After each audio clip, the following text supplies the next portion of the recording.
In the previous video, we discussed the two belief systems about professional success, that success is sufficiency or success is domination. For this video, the key question to address is, if success for you is sufficiency, then what is the worst that could happen if you try a startup for a few years and the startup fails? Think about this for a second and form an answer in your mind before proceeding. In my pre-class survey for MBA students, I asked students to answer this question and describe what they think is the worst that could happen if their startup fails. About 80% of the students paint a bleak picture with phrases like these: I would be jobless, skillless, and divorced. I will have to become an Uber driver. I would be without a job and considered a failure. No good company would be willing to hire me. I will still be paying off my education loan, working for a company, doing work I absolutely abhor. No money in the bank, dependent on parents or spouse. No savings and no company ready to hire me. I will have to take up a starter job in a no-name company.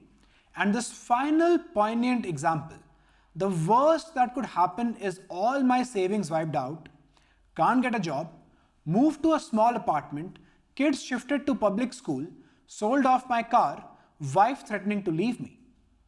On the other hand, the remaining 20% of the class paints a more optimistic picture.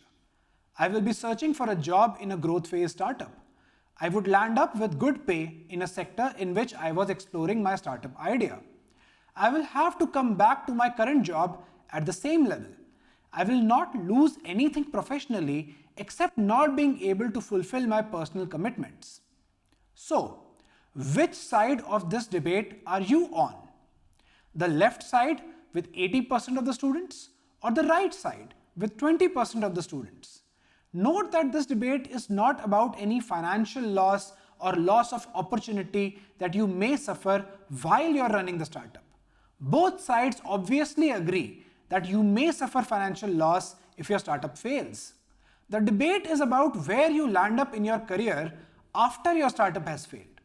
Do you end up in a worse position in your career, or do you end up in a better position? What the left-hand side fundamentally believes is that in the job market, you will be worse off than you are today if your startup fails. This explains the comments about having to become an Uber driver, being unable to find a job, and doing work that you abhor. While the right side believes that in the job market, even after your startup fails, you will either be better off than you are today, or you will be at the same level as today. How do we reconcile these two very different belief systems?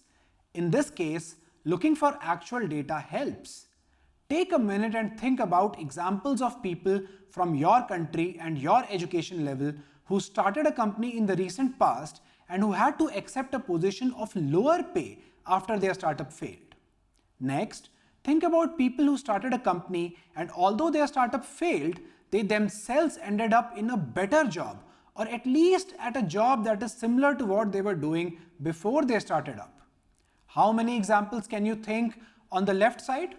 And how many can you think of on the right side? In my MBA class in India, when I asked this question, almost no student is actually able to think of a case where someone started a company and ended up having to take a worse job after the startup failed. While many students are able to cite examples where someone ended up in a better job after their startup failed. So recent empirical data from India for students with good education does not seem to support the left side of the debate at all, whereas it overwhelmingly supports the right side of the debate. You should do this exercise for your country and education level and then make up your mind about which of these two belief systems should you subscribe to. For India in 2021, it is quite clear that if you have a good education, you do not need to take up a worse job after your startup fails. So even if your startup fails, it does not mean that you have failed. You can come to this conclusion by thinking from first principles about why a company pays you a good salary in the first place. A company pays you a salary for three things. First are your skills. These are the things that you can do for the company today. Second is information.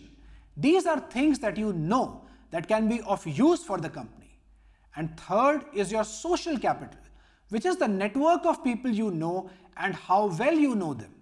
Again, this is mostly of importance for the information that you can find out from your network in the future. Now think about this. If you try creating a startup, wouldn't you improve your skill set in the process as you learn to do tasks that you have never done before? Tasks like selling, hiring, managing, and much more. Wouldn't your knowledge of your field increase? And wouldn't your social capital improve as you meet decision makers who you wouldn't have otherwise met? Of course, all three would improve. So there is no first principle reason why you would be worse off in the job market than today if your startup fails. This increase in the founding team's skill set, information, and social capital is why large companies sometimes acquire failing startups, absorb the team, and kill off the product that the startup was working on. This is called an acqui-hire. I will talk about this in the next video. At the end of this module, I will also dig deeper into the improvement in skill set, information, and social capital that happens in an entrepreneur's journey. But for now, I hope you have begun to see that if success for you is sufficiency, then failing at a startup does not mean that you will fail to achieve sufficiency. Next, let's look at what actually happens today in 2021 to entrepreneurs when their startups fail.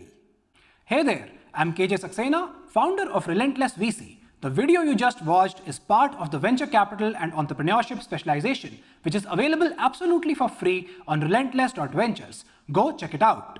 If you're a tech startup founder and want to raise money from us, you should apply on our website. Lastly, if you like this video, do subscribe and share it with your friends.